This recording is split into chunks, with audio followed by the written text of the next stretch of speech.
Reposting from a post I made in r/myth asshole. I was in college, senior. My roommate was a sophomore, but it was his first time living in a dorm. He'd been a pretty lousy roommate, constantly left the room a mess, left his stuff on my side of the room and on my bed, stole my alcohol, used my shit without permission, never clean up my dishes after he used them, and a bunch of other stuff. I confronted him about all these issues on several occasions and got the resident advisor involved with the alcohol stealing issue because at the time, he was under 21. Things still continued anyways. He asked me once if it was okay if his girl spent the night, which I said no. We were in the middle of a pandemic, plus that's especially weird if I was there. I also had to wake up every day at 8 for work, which he knew, and he would stay up until 2 a.m. playing video games some nights. Not to mention, he would set like 10 alarms in the morning with a bunch of different alarm tones. I hit a breaking point and decided to do something cruel.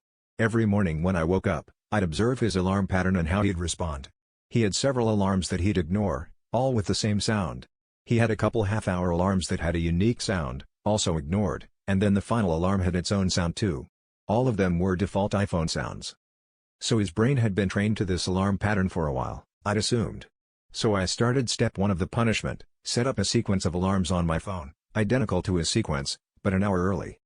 He responded to my alarms the exact same way he'd respond to his own. I kept this up for a week, and his brain was eventually retrained to sleep through double the amount of alarms as before.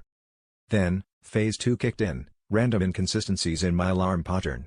Some days I'd play all the alarms, while other days I'd only play one that his brain was trained to ignore.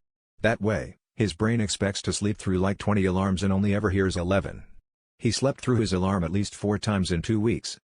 Eventually he finally changed his alarm pattern so he'd only have one alarm and he no longer had the energy to stay up until 2 a.m.